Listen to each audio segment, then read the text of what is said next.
Hello and welcome back to the channel. I'm going to do a bit of a quick start to a video today, and then I might work on this over the course of the next few days or maybe the next week. I saw a video about a product a couple of months ago over on Mike Fisher's channel, Mr. Mobile, and I was so excited about it that I went ahead and pre-ordered it on Indiegogo, and mine actually showed up not too long ago. Okay, it was pretty long ago. It's actually been sitting on the shelf for a little while, but given the fact that we are getting ready to walk out the door, we're going on a family vacation to Mexico for a week, I thought it might be interesting to have something like this in my arsenal to take with me. And here we have today the Gemini 4G.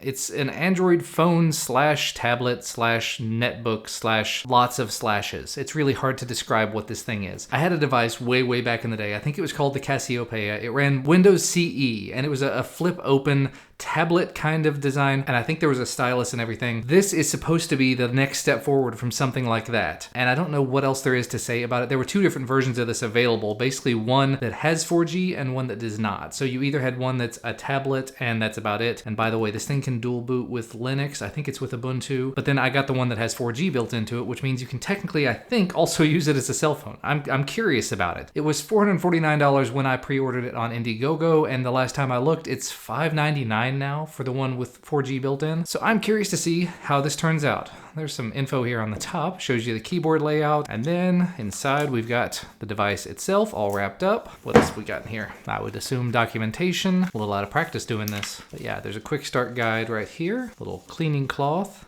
some stickers if you're into that sort of thing. Oh, and a Gemini cover removal tool. I guess if you want to remove the cover. Then in here there's another little box. Has a little USB charging brick. It says travel charger from Planet. Planet is the company that makes this. And the other one I can only assume is a charging cable. And there you can see another one of the things that makes this kind of special and fun. It has USB-C on it. From a lot of these kind of devices, you wouldn't expect to see USB-C, so I'm very pleased with that. And then we can circle back around to the device itself. If I can figure out how all this plastic comes apart. There we go. Yeah, for some reason I had a really hard time with that. And of course it has all this sticky leftover on it residue. Might have been from the way that I took it off, but there it is. And actually just on holding it in the hand the first time, it is very solid feeling. Cold in the hand, this feels like metal. Kind of sounds like metal when you tap on it. Let's just take a look around the outside. We have the logo here on what I assume is the top. On the back side it says Gemini by Planet Computers. Nothing on the bottom.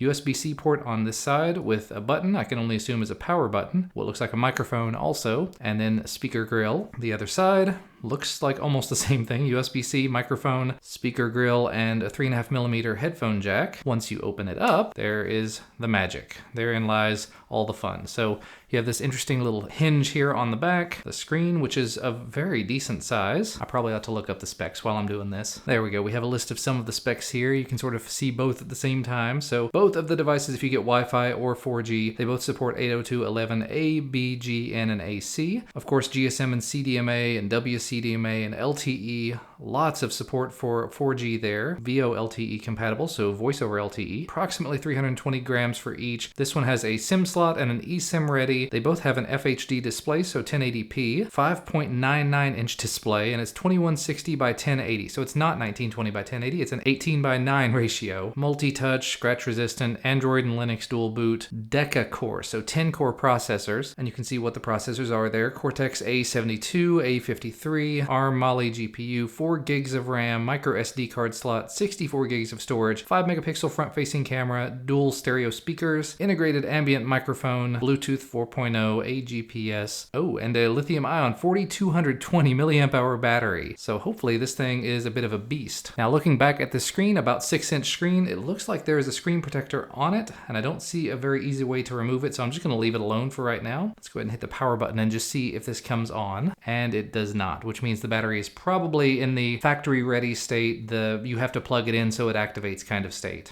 See if we can take care of that. I do very much like the idea of having USB-C on both sides, so you don't have to be constrained to one side or the other. The keys on here, they're a little bit small, obviously. The size of the device is a little bit big for this kind of typing for thumbs, but a little bit small for this style, so not really sure how I'm going to use a device like this, but I'm curious to find out. And the other thing is I don't immediately see a place to put the micro SIM, so I'm guessing that the bottom has to come off or something, so that cover removal tool may be necessary. Let's just see. I'll pop it in here, give it a little poop. Oh, and that came off very easily. And there's that battery. Wow. I'm actually going to take a quick look back at the quick start guide just to make sure I haven't missed anything before I tear something up. Well, it does say inside of this guide, charge your Gemini before using it the first time. Battery only comes with a half charge and don't charge from here. So I might have actually made a mistake by putting the USB-C cable in the wrong side. No, I put it in the correct side first. So that's neat. It mentions it has programmable LEDs and a smart earpiece on both sides, a wireless indicator LED, and then it says changing the SIM and the SD card. This is how you do it. You actually pop off from the other side and you put them in there. So this little tool is actually going to be really necessary. It's kind of like having a paper clip for a traditional phone. So I'm going to go ahead and put this big piece back on. We'll go ahead and pop the other side off just like that. Very nice to have one tool that does it all, but that's kind of a big tool. And so inside of the top section, we do have a SIM slot and a micro SD slot. I'm not going to put anything in there for now. I just wanted to see how it worked. And of course, I apparently didn't have the USB cable plugged in all the way. It says it is at 25% now, so it is charging, and we do have a little LED over here to indicate that it is charging. Again, it would help if I read the quick start guide. It says on off up here by the escape key. Sorry again if there's a lot of face palming going on out there. Yeah, tap the button. Now it's coming up. Planet, powered by Android. It looks like I might not have the bottom quite on there correctly. Maybe I can just snap it in place. Yeah, just kind of squeeze it like that. That's better. And it says we are ready to start, although it's in German. English, Austria. We don't want that. There we go. Regular English for United States. Get started. So set up your Gemini 4G. We will go ahead and set up as a new device. Use Wi-Fi network. And now we'll get to try typing. Well, two-handed typing, that was definitely a bit of an interesting thing. I don't know if I'm going to be able to get used to that, but probably do it with two thumbs instead. I'm really just curious to see what the default apps are, what the screen and everything looks like. So far, the viewing angles actually look pretty decent, although the panel itself, just what's on the screen, looks very similar to a lot of the less expensive phones that I've looked at so far. So it's probably not an ultra high-end panel, probably not. I don't know for certain, but let me sign in, and there we go. Now we hopefully finish the sign-in process. And so this is what it looks like by default. So this is just standard Android. It's got one page with no apps on it. I thought it was supposed to be a newer version of Android. This looks a little bit older. It says it's Android 7.1.1, although again, there will probably be updates immediately after. And it says there is an update. So we're going to download a newer version. And actually just a few days ago, I got a message from them saying, by all means, do not update right now. There's a bug, don't update. And it's not going to let me do the update right now anyway because the battery is too low. It says wait till it has more than 30% battery. So I'll do that later. Oh, and that's an interesting way of doing things. So the app bar, you can select what is in the app bar from this menu. Everything seems backward, but then the apps themselves, there's an up button right here in the corner. You tap on that, and then the list of apps are here. So the list of installed apps, you've got Chrome, you've got a bunch of the Android standard apps, Gemini Keyboard, Gemini Voice Assistant, again, more Google stuff, and that is it. LEDison, which I'm guessing is Ledison, which has the planet icon on it and makes me think that that's to program your LEDs. And it looks like it. So there's a bunch of different ways that you can program them. Let's try the green invader. It says sequence preview. And it is doing it on the back. That one said Cylon, and there's the sequence. It's going to be a blue dot going back and forth. And there it is. Kind of like Kit from Knight Rider. So that's kind of cool. You can add new sequences up here as well. And just immediately, this thing is getting very, very warm to the touch. This section on the back of the screen, a little concerned about that, but your hands are normally not going to be there anyway. They're going to be down on the bottom or on the screen itself. But still, I'm not doing anything on it other than just having the screen on and looking at it. And it's getting kind of warm. So I'm a little concerned, but I think what I'll do at this point, I'll go ahead and get everything finished, set up. I'll put my SIM in it. I'll take it along to Mexico with us, make sure everything's up to date first, and we will see how this thing turns out. To be continued. And it's a little over a week later. I'm back from vacation and I have very, very little footage to show you from the actual vacation, but I did take the Gemini from Planet Computers with me. We did actually use it quite a few times, almost every day on the trip, but we didn't use it in quite the ways that I would have expected to. I ended up not even putting a SIM card in it while we were on vacation, but I did download about, I think, 12 or 13 movies to it, which went with us on vacation, and that was like the primary usage of it. While we were on the plane, on the way there and on the way back, I watched a movie here and there. My son, my 2-year-old, watched movies to help keep him entertained because a 2-year-old on a 3 to 4 hour flight, you're gonna want some kind of entertainment. And this was excellent for that, with one notable minor exception. I say minor, it's actually kind of major in this respect. And that is actually the hinge. As I mentioned earlier, there's one point of articulation for the hinge. There's one position for the hinge. So basically it's either open or it's closed. That's what you get to choose from. All the way open, where when you're holding it in front of you, as you can see, this is the flat on angle. You can it's hard to see the screen. It gets the angle of the panel makes it kind of hard to see.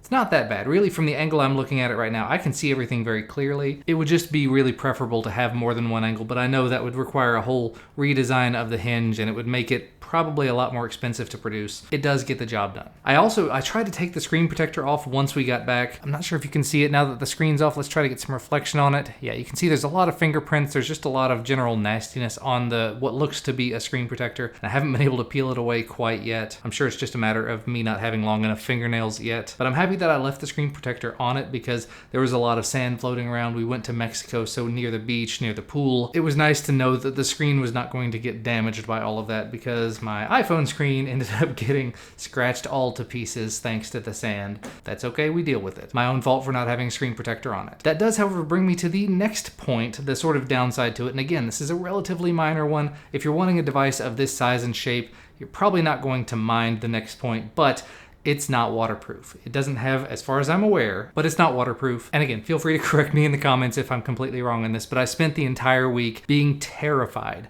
that my 2-year-old was going to get out of the pool, get it wet when he was laying down to take a nap at lunchtime or something, and it was going to be ruined, and then it was just going to be, end of the video there. Luckily, it did not get ruined. It didn't get wet, apparently. We did leave it in the beach bag that we carried with us the entire week. It didn't get scuffed up or scratched up. It stayed in really good condition because it is a clamshell. And actually, since we've been back a couple of days, I did go ahead and put my SIM card from T-Mobile in here, the one I normally have in my Galaxy Note. Just a bit of a note there, you do have to have a micro SIM. It does not work with a nano SIM, so I used my nano SIM with a micro SIM adapter, makes it a little bit bigger. But on T-Mobile, it has worked just fine for me. Speeds have been appropriate. I was able to make phone calls and text messages and everything with no issues. I didn't do a phone call where I held it up to my ear, but from what I remember reading, you can actually close it once you've opened the call, once you've taken the call, and just hold it up like this and talk. And it's supposed to work. It's supposed to smart determine which end you're talking. I didn't try that out. I didn't see this as much of a phone device, but by default it did go into speaker mode. The other sort of downside on it is just the screen resolution. Maybe you can see it here. I'm sure you probably can. I've got one notification on the screen, and it's taking up pretty much the entirety of the screen. If I had any more than just one notification there, you wouldn't really be able to read them. And if you have any apps that only work in portrait mode or work best in portrait mode, I haven't found a good way to force it to go into portrait mode. Pokemon Go, for example. I still do play Pokemon Go. Maybe you can see it there. I had it open. I just opened it while I was on the road earlier, stopped at a stoplight and open the button, and then just left it alone. And then I noticed when I got to my destination, the screen was like this. It says Pokemon Go should not be played while driving, but there's no button to hit OK. So if I had a passenger in the car that had actually been trying to play the game, they couldn't have hit the button. So you have to actually close it, kill it, and then only touch it when you're not driving, because I haven't found a way to force it to go into portrait mode. Again, probably something that I'm missing there. I just haven't spent enough time with it yet. And as expected, as I mentioned before in the video, typing on this has been a bit of a chore. 2-thumb typing is kind of okay, but it's a little difficult to reach the center numbers and keys. Using 2-hand typing, my hands are not huge, but they're so big that this is cramped. It's very tight. I tried typing a note on it earlier and it just was not having it. But if you are in the market, if you're looking for a really interesting form factor device that feels really solidly built, that does work, it's unlocked, and I think it works on anything that's not CDMA. I don't believe it has CDMA bands, but I may have said that earlier and forgotten. It's been a long week. Either way, check it out from what I talked about earlier, all the information I talked about with the wireless networks. If it works for you and this looks like something you'd be interested in, I'll put a link to their Indiegogo campaign and to their site if they have one up for sale at this point. It's neat, and I can definitely see it getting better with software updates over time.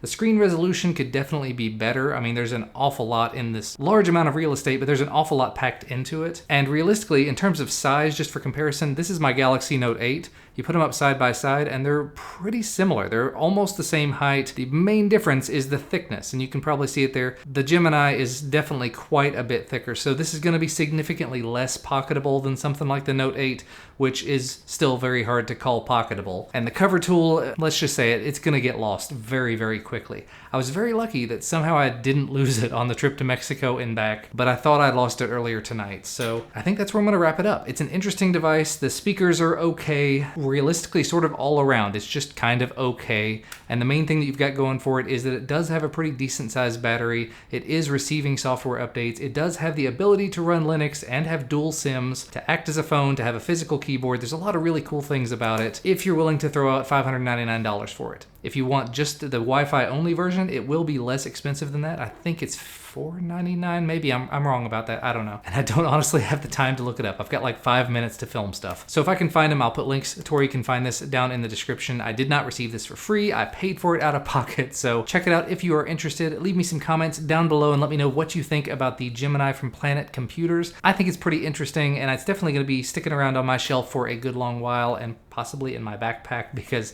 it's just neat. I think my wife may actually claim it so that we'll always have something with us that's of reasonable size to have videos on for the little one, just in case. But thank you guys, as always, for watching. Thank you for getting us to 100,000 subscribers. I think we're going to get there in the next day or two. So if you have not already, hit the subscribe button to make sure that you are subscribed. Help us get over that 100,000 subscriber milestone and get the little silver plaque that we can put somewhere in the background here, possibly over on this shelf. This is not a permanent fixture. This is all going to change when there's time. But I'm going to wrap it up. Thank you guys again for watching. Thank you for continuing to support me and the channel. I definitely appreciate it, and I'll see you again next time.